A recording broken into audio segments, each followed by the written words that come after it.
نحمده ونصلي على رسوله الكريم أما بعد بسم الله الرحمن الرحيم وعن علقمة والأسود ابن بن مسعود رضي الله عنه كان يكبر في العيدين 9 4 قبل القراءة ثم يكبر فيركع وبالثانية يقرأ فإذا فرغ كبر 4 ثم يركع. رواه عبد الرزاق واسناده صحيح. اس حدیث میں جو ہے وہ نماز عید کی نماز کا طریقہ جو بتایا گیا ہے.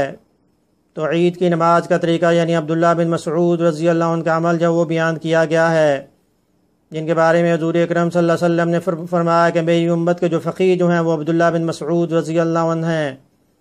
تو جب آپ عید کی نماز پڑھتے تھے تو آپ پہلی رکعت میں قرات سے پہلے آپ 4 تکبیریں کہتے، اس کے بعد آپ تکبیر کہہ کے رکوع میں چلے جاتے.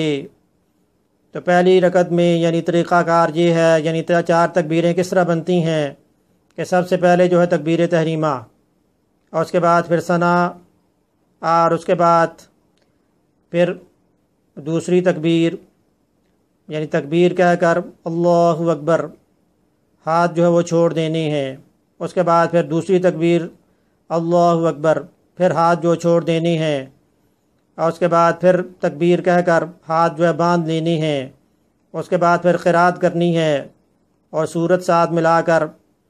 اس کے بعد پھر جب اللہ اکبر کہہ کے رکوع میں چلے جانا ہے. تو یہ ٹوٹل جو ہے 5 تکبیریں بنتی ہیں. اور اگر اس میں زائد دیکھے جائیں تو زائد جو ہے اس میں 3 تکبیریں ہیں. تو پہلی رکعت میں 3 زائد تکبیریں. اس کے بعد پھر دوسری رکعت جب اس کا آغاز کرنا ہے تو پھر امام صاحب دوبارہ جو ہیں قرات کریں گے.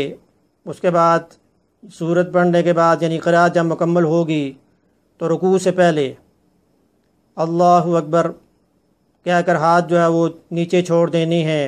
پھر دوسری تکبیر میں پھر اسی طرح، تیسری تکبیر میں پھر اسی طرح، اور چوتھی تکبیر میں جو ہے رکوع میں چلے جانا ہے.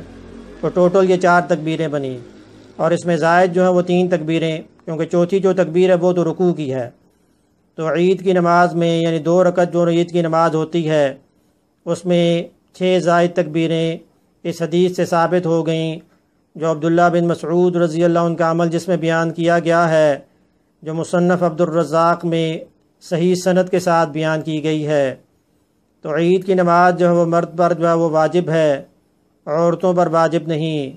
تو حضور اکرم صلی اللہ علیہ وسلم نے بھی یہ بات فرمائی کہ عید کے دن جس نے ہمارا عمل یعنی جس نے نماز پڑھی اور اس کے بعد قربانی کی وہ ہمارے طریقے کو پہنچ گیا. تو بخاری شریف میں بھی اس کو روایت کیا گیا ہے. اور حضور اکرم صلی اللہ علیہ وسلم جب آپ گھر سے آپ تشریف لاتے تو عید کی نماز کے لیے آپ جس رستے سے آپ تشریف لاتے واپسی پہ آپ راستہ بدلا دیتے. خالفت طریق کے الفاظ ہیں، اس کو بھی بخاری شریف میں جو روایت کیا گیا ہے. تو حدیث میں یہ بات بھی ثابت ہو رہی ہے کہ عید الاضحیٰ میں پہلا کھانا جو ہونا چاہیے وہ یعنی قربانی کا گوشت جو ہے وہ ہونا چاہیے. تو سب سے پہلے صبح جو ہے وہ فجر کی نماز پڑھنے کے بعد جب عید کی نماز کی ہم نے تیاری کرنی ہے تو اس وقت آپ غسل کریں اور مسواک کریں. اس کے بعد سب سے بہترین جو جوڑا ہے کپڑوں کا اسے پہن کر خوشبو لگا کر عید گاہ کی طرف جب روانہ ہونا ہے تو تکبیر تشریق جو ہے وہ کہتے ہوئے یعنی اللہ اکبر لا الہ الا اللہ واللہ اکبر وللہ الحمد. اور اس کے بعد عید کی نماز پڑھنے کے بعد جو ایک دوسرے کو عید مبارک کس طرح کہنی ہے اس کے لیے یہ جو جملہ حدیث میں آ رہا ہے وہ آپ یاد کر لیں کہ تقبل اللہ منا ومنکم، تقبل اللہ منا ومنکم، یعنی اللہ پاک ہم سے بھی قبول کریں آپ سے بھی قبول کریں. تو عید مبارک جو ہے کہہ دیں ایک دوسرے کو. اس کے بعد جب آپ گھر آئیں تو راستہ جو تبدیل کر کے تکبیر تشریق کہتے ہوئے جتنی مرتبہ بھی آپ تکبیر کہیں گے تو اتنا ہی زیادہ ثواب ہے، کیونکہ عید جو ہے یہ اصل میں خوشی یعنی عود سے نکلا ہے، یعنی وہ خوشی جو ہر سال لوٹتی ہے.